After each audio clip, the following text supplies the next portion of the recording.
Iran Israel युद्धामध्ये आता रशियाची एंट्री होण्याची शक्यता आहे।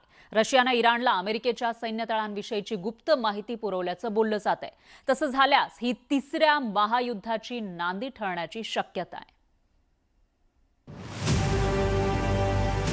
इराण इस्रायल युद्धात रशियाची एंट्री। रशिया करणार इराणला मदत। तिसऱ्या महायुद्धाचा भडका उडणार।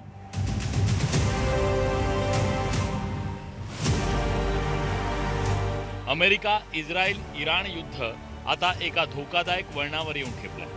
कारण या युद्धात जगातली दुसरी महाशक्ती म्हणून ओळखल्या जाणाऱ्या रशियाची एंट्री होतीये का? अमेरिका आणि रशिया या दोन महासत्ता पुन्हा भिडणार का? जग तिसऱ्या महायुद्धाच्या उंबरठ्यावर पोहोचेल का? हे सगळे प्रश्न उपस्थित करण्यामागे आहेत गेल्या 24 तासातल्या दोन घटना ज्यांनी जगाची चिंता वाढवली। पहिली घटना रशिया आणि इराण यांची जवळीक वाढवणारी आहे। रशियन राष्ट्राध्यक्ष व्लादिमीर पुतीन यांनी इराणचे राष्ट्राध्यक्ष मसूद पेजेशकियान यांना स्पष्ट संदेश दिलाय की आम्ही इराणच्या सोबत आहोत। दुसरी घटना अमेरिकेने केलेले आरोप आहेत। अमेरिकन गुप्तचर संस्थांनी आरोप केलाय की रशिया इराणला अमेरिकन युद्धनौका आणि विमानांची अचूक माहिती पुरवतोय। त्यामुळे अमेरिका आणि रशियातला तणाव वाढतोय। युद्धामध्ये रशियाने एंट्री घेतलेली आहे ती त्यांची पहिलेपासून आहे। कारण युद्ध सुरू व्हायच्या आधी रशियाची 3 विमानं तेहरानमध्ये उतरलेली होती। त्यांनी बहुतेक करून तिथे ड्रोन्स किंवा मिसाईल्स आणलेले आहेत। तुमच्या लक्षात आलं असेल की या युद्धात रशियाची एंट्री होऊ लागली आहे। ही जगासाठी धोक्याची घंटा आहे। पुढच्या काळात या घडामोडींचे जागतिक पडसाद उमटू शकतात। त्यातून होणारा संभाव्य विनाश जगाला कदापिही परवडणारा नसेल। कारण शीत युद्धाच्या काळात जेव्हा जग अमेरिका आणि सोव्हिएत युनियन या दोन गटात विभागलं गेलं होतं तेव्हाचा विनाश जगानं पाहिलाय। आजची परिस्थिती पुन्हा तसंच वळण घेताना दिसतेय।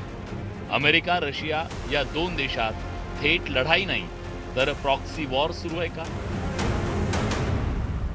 रशिया आणि इराणचा जो संबंध आहे ते पहिलेपासून घनिष्ठ आहेत आणि आता इराणच्या बाजूने ॲक्सिस ऑफ एविलमध्ये इराण, चीन आणि नॉर्थ कोरियाबरोबर रशियासुद्धा सामील आहे।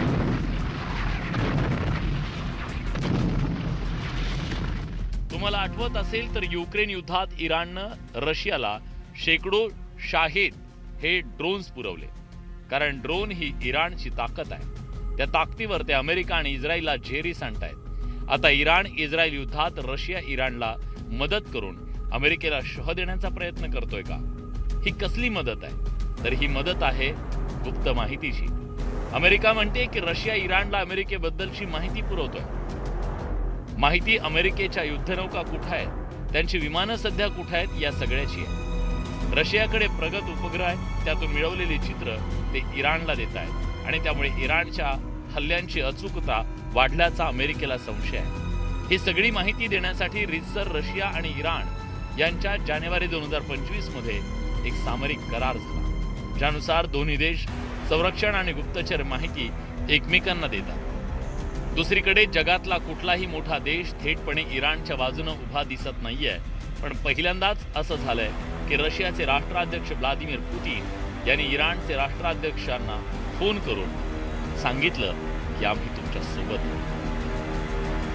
रशिया आता इराणला मदत करतोय। कारण रशियाला जेव्हा मिसाईल्स आणि ड्रोन्स पाहिजे होते त्यावेळेला इराणने त्यांना युक्रेन युद्धाच्या करता मोठ्या प्रमाणात मिसाईल्स आणि ड्रोन्स दिलेले आहेत। काही त्यांनी तुर्कीकडनं घेतले होते, काही इराणकडनं घेतले होते। त्यामुळे रशिया आणि इराणचा जो संबंध आहे ते पहिलेपासून घनिष्ठ आहेत। याचा अर्थ स्पष्ट आहे की रशियाची युद्धात पडद्यामागून एंट्री होतीये। खरा धोका इथंच आहे। या संघर्षात दोन महासत्ता समोरासमोर आल्यास तिसऱ्या महायुद्धाचा भडका उडण्याची शक्यता नाकारता येत नाही। कारण रशिया आणि अमेरिका या दोघांकडे मिळून जगातील 90% पेक्षा जास्त अण्वस्त्र आहेत। जे 5-5 वेळा या जगाचा नष्ट करू शकतात. शिवाय त्या युद्धाचा जगावर थेट परिणाम होईल. मोठी इंधन दरवाढ होईल. जगात महागाईचा स्फोट होईल. त्यामुळे या युद्धातली रशियाची झालेली ही एंट्री केवळ प्रादेशिक नसून जागतिक सुरक्षेसाठी मोठा धोका आहे. अमेरिका आणि रशियामधला हा संघर्ष तिसऱ्या महायुद्धाची ठिणगी ठरू शकतो. Bureau report, news 18 Marathi.